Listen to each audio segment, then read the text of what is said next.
굿모닝 365 통바이블 시간입니다.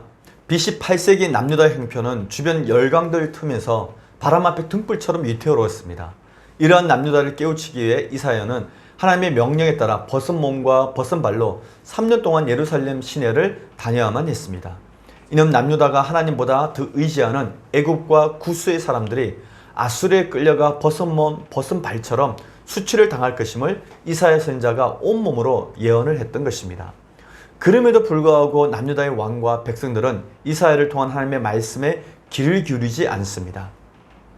오늘은 이사야서 18장에서부터 20장까지 읽도록 하겠습니다.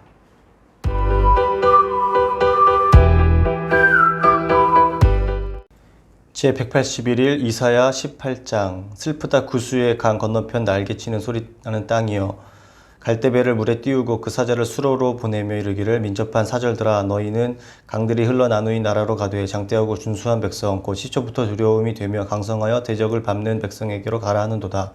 세상의 모든 거민 지상에 사는 너희여, 산들 위에 기치를 세우거든 너희는 보고 나팔을 불거든 너희는 들을지니라. 여호와께서 내게 이르시되, 내가 나의 처소에서 조용히 감찰함이 쬐이는 일광 같고 가을 더위에 운무 같도다. 추수하기 전에 꽃이 떨어지고 포도 맺혀 익어갈 때에 내가 낫으로 그 연한 가지를 패며 퍼진 가지를 찍어버려서 산의 독수리와 땅의 들짐승들에게 던져주리니, 산의 독수리들이 그것으로 여름을 지내며 땅의 들짐승들이 다 그것으로 겨울을 지내리라 하셨습니다. 그때에 강들이 흘러 나누인 나라에 장대하고 준수한 백성 곧 시초부터 두려움이 되며 강성하여 대적을 밟는 백성이 만군의 여호와께 드릴 예물을 가지고 만군의 여호와의 이름을 두신 곳 시온산에 이르리라. 이사야 19장. 애굽에 관한 경고라. 보라, 여호와께서 빠른 구름을 타고 애굽에 임하시리니 애굽의 우상들이 그 앞에서 떨겠고 애굽인의 마음이 그 속에서 노구리로다. 내가 애굽인을 격동하여 애굽인을 치리니 그들이 각기 형제를 치며 각기 이웃을 칠 것이요, 성읍이 성읍을 치며 나라가 나라를 칠 것이며, 애굽인의 정신은 그 속에서 쇠약할 것이요, 그의 계획을 내가 깨뜨리리니 그들이 우상과 마술사와 신접한 자와 요술객에게 물으리로다. 내가 애굽인을 잔인한 주인의 손에 붙이리니 포악한 왕이 그들을 다스리리라. 주 만군의 여호와의 말씀이니라. 바닷물이 없어지겠고 강이 잦아서 마르겠고 강들에서는 악취가 나겠고 애굽의 강물은 줄어들고 마름으로 갈대아 부들이 시들겠으며, 나일 가까운 곳 나일 언덕의 초장과 나일강 가까운 곡식밭이 다 말라서 날려가 없어질 것이며, 어부들은 탄식하며 나일강에 낚시를 던지는 자마다 슬퍼하며 물 위에 그물을 치는 자는 피곤할 것이며, 세마포를 만드는 자와 배 짜는 자들이 수치를 당할 것이며, 그의 기둥이 부서지고 품꾼들의 다 마음에 근심하리라. 소안의 방백은 어리석었고 바로의 가장 지혜로운 모사의 책략은 우둔하여졌으니, 너희가 어떻게 바로에게 이르기를, 나는 지혜로운 자들의 자손이라. 나는 옛 왕들의 후예라 할 수 있으랴. 너희 지혜로운 자가 어디 있느냐. 그들이 만군의 여호와께서 애굽에 대하여 정하신 뜻을 할 것이요 곧 내게 말할 것이니라.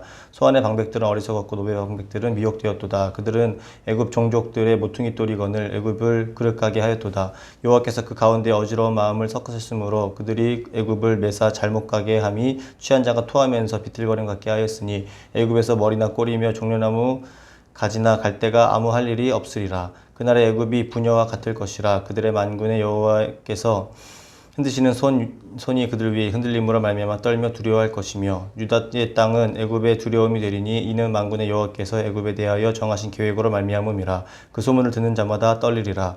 그날의 애굽 땅에 가나안 방언을 말하며 만군의 여호와를 가리켜 맹세하는 5 성읍이 있을 것이며, 그 중 하나를 멸망의 성읍이라 칭하리라.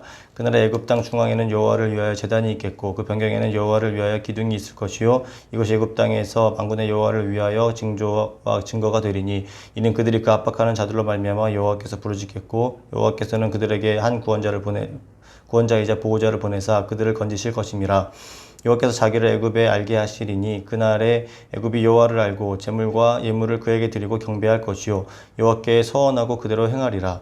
여호와께서 애굽을 치실지라도 치시고는 고치실 것이므로 그들이 여호와께로 돌아올 것이라. 여호와께서 그들의 간구함을 들으시고 그들을 고쳐주시리라.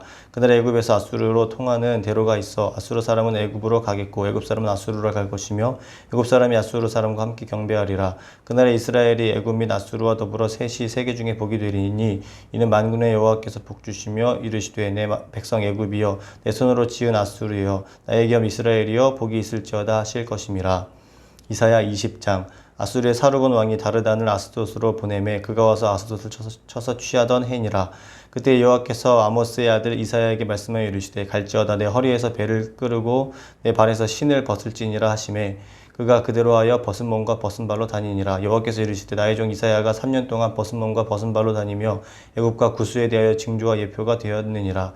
이와 같이 애굽의 포로와 구스에 사로잡힌 자가 아수르 왕에게 끌려갈 때에 젊은 자나 늙은 자가 다 벗은 몸과 벗은 발로 볼기까지 드러내 애굽의 수치를 보이리니 그들이 바라던 구스와 자랑하던 애굽으로 말미암아 그들이 놀라고 부끄러워할 것이라. 그날에 이 해변 주민이 말하기를 우리가 믿던 나라 곧 우리가 아수르 왕에게서 벗어나기를 바라고 달려가서 도움을 구하던 나라가 이같이 되었은즉 우리가 어찌 등이 피하리요 하리라.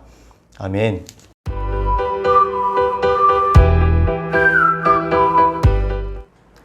오늘 읽은 본문의 말씀을 4가지 포인트로 정리해 보겠습니다. 첫 번째 포인트. 하나님께서는 남유다 왕에게 이사야 선지자의 퍼포먼스를 통해 애굽이나 구스가 아닌 하나님만을 의지하라고 말씀하십니다. 남유다는 아하스의 뒤를 이어 히스기야가 왕이 됩니다. 애굽을 다스리게 된 구스는 아수르의 남하 정책에 정면으로 대응하고자 군대를 이끌고 출정하여서 아수르와 전쟁을 치릅니다.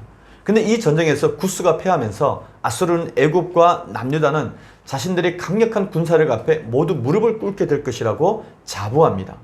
당시 눈에 보이는 국제 정세는 한 치 앞을 내다볼 수 없을 상황이었고 또 특히 아수르는 남유다를 끊임없이 압박하고 있었습니다. 그러자 제13대 왕이었던 히스기야 왕은 애굽과 동맹을 맺어 아수르를 막아보겠다는 계획을 세웁니다.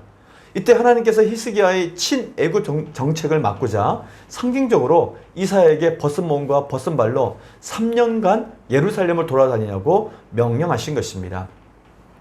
하나님께서는 이사야의 이 퍼포먼스를 통해 남유다가 의지하라고 하는 애굽과 구스가 아수르 왕에 의해 이렇게 수치스럽게 끌려갈 것을 미리 보여주신 것입니다.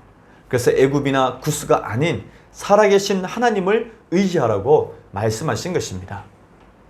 두 번째 포인트. 히스기야는 반아수르 정책을 위해 구스와 동맹을 원합니다. 성경에서 말하는 구스 땅은 이디오피아를 말하기도 합니다. 구스에 대한 언급은 이사야서 20장에서 다시 나오지만 하나님께서는 구스가 애굽과 함께 아수르로 사로잡혀 가게 될 것이라고 말씀합니다. 구스가 아수르 제국의 위협 속에서 남유다와 동맹을 하려고 왔을 때에 하나님께서는 구스의 멸망을 미리 말씀해 주시면서 본국으로 돌아가라고 말씀하십니다. 그리고 하나님께서는 이사야 선지자를 통해 결국 아수르도 멸망하게 된다는 것을 예언하게 하십니다. 이는 당시 아수르의 기세를 보면 아수르가 예루살렘을 에워싸고 곧 정복할 것만 같지만 아수르는 결코 그렇게 하지 못하고 결국 비참하게 무너지게 될 것이라고 미리 말씀해 주신 것입니다. 하나님께서는 BC 8세기 당시 고대 근동에서 가장 거대한 나라였던 아수르 제국도 결국 그 영화를 오래 누리지 못하고 갈기갈기 찢어져 무너지리라는 것을 비유적으로 선언을 해 주십니다. 다시 말해 독수리와 들짐승들로 비유되는 여러 세력들이 결국 그 나라 아수르를 찢어놓게 되리라는 것입니다. 그 큰 나라들이 결국은 만군의 여호와 이름이 계신 시온으로 예물을 가지고 나올 것이라고도 말씀해 주십니다. 세 번째 포인트. 하나님께서는 애굽과 동맹을 원하는 히스기야 왕에게 애굽이 망할 것이라고 말씀해 주십니다. 구스가 아수르와의 전쟁에서 패배하자 이제 남유다는 애굽을 의지하려고 합니다. 그래서 하나님께서 이사야 선지자를 통해 애굽에 관한 하나님의 메시지를 전하십니다. 애굽에 대한 하나님의 경고는 결국 남유다를 향한 하나님의 말씀이기도 했습니다. 애굽은 내란이 일어날 것이고 풍요가 이집트가 누렸던 그 풍요가 사라질 것이라고 말씀해 주십니다. 애굽의 젖줄기라 말할 수 있는 나일강에 대한 하나님이 예언의 말씀, 곧 나일강이 마를 것이라고 하는 이 예언의 말씀은 애굽에 관한 경고로 직결되어집니다. 나일강이 가져다주는 경제적인 풍요를 생각할 때 나일강이 마른다는 것은 엄청난 재앙이 아닐 수 없기 때문입니다. 이를 통해서 이사야는 하나님의 백성이 진정으로 의지해야 할 분은 그 누구도 아닌 바로 하나님 당신임을, 하나님만을 의지할 것을 촉구했던 것입니다. 눈에 보이는 군사력, 눈에 보이는 경제력보다 눈에 보이지 않는 하나님에 대한 신앙의 힘을 기억하라고 말씀해 주신 것입니다. 하나님께서는 이렇게 남유다가 의지하려고 한 애굽에 대한 심판의 메시지를 말씀하시면서 오히려 애굽이 이사야 선지자를 통해 하나님의 말씀을 듣고 남유다를 두려워하게 될 것이라고 말씀해 주시기도 했습니다. 하나님께서는 하나님의 세계 경영으로 남유다를 비롯해 애굽과 아수르까지 모든 민족이 평화를 찾게 될 날이 오게 될 것이라고도 말씀해 주셨습니다. 마지막 네 번째 포인트. 이사야 선지자는 히스기야 왕의 자주국방 애굽 동맹 정치를 비판합니다. 먼저 BC 8세기 당시의 고대 근동의 상황입니다. 이사야시 20장 1절 말씀입니다. 아수르의 사르곤 왕이 다르단을 아스도스로 보내매 그가 와서 아스도스를 쳐서 치하던 해니라. 아멘. 아수르의 왕 사르곤 2세는 BC 722년에 사마리아를 완전히 포위하고 정복해서 북이스라엘 사람들을 포로로 잡아갔습니다. 그 대신 바벨론, 구다, 아와, 하맛, 스발로암의 사람들을 북이스라엘 수도인 사마리아로 강제 이주시킵니다. 그래서 혼혈 정책을 펼쳤습니다. 그리고 얼마 후에 블레셋의 성읍 중 하나였던 아스돗이 함락되자 위협을 느꼈던 남유다는 아수르의 공격을 막기 위해서 두 가지 일을 하게 됩니다. 히스기야 왕은 자주국방과 반아수르 또 친애굽 외교 노선을 국가 경영 정책으로 삼았습니다. 그래서 이사야 선지자는 이에 대해서 비판하며 다음과 같이 충고합니다. 첫 번째 충고했던 것은 자주국방에 대한 노력보다 오히려 가난한 자를 위해 추수 때 밥모퉁이 일부를 남겨놓는 배려를 하여서 제사장 나라의 율법 규정 준수에 국가 행정력을 집중하라고 말합니다. 다시 말하면 히스기야가 자주국방의 의지를 불태우며 아수르의 포위 공격을 대비하기 위해서 예루살렘 성벽에 기대어 사는 사람들의 움막을 다 헐어버렸습니다. 그런데 하나님은 그렇게 하지 말라는 것입니다. 왜 가난한 자의 움막을 헐어서 그것을 치우고 또 그들을 군인으로 징집하는 일을 하냐고 책망하셨던 것입니다. 율법의 가르침에 따라 가난한 사람들을 보호해 주라고 말씀하셨던 것입니다.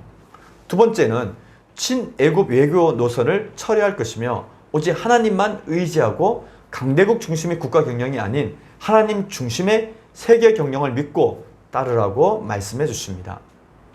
사실 히스기야가 아수르에게 바치는 조공이 힘에 부치자 애굽과 동맹을 하여 아수르와 맞서려고 했습니다. 근데 하나님은 애굽과 동맹하지 말라고 말씀하신 것입니다. 그러나 히스기야 왕은 이사야의 이러한 간절한 충고에도 불구하고 그 두 가지 정책, 즉 자주국방과 애굽 동맹을 쉽게 포기하지 않았습니다. 하나님 편에서 볼 때 이러한 결정은 매우 잘못된 결정이었습니다. 바로 이때 이사야 선지자는 하나님의 뜻에 순종하여서 벗은 몸, 벗은 발로 3년 동안 예루살렘을 돌아다녀야만 했습니다.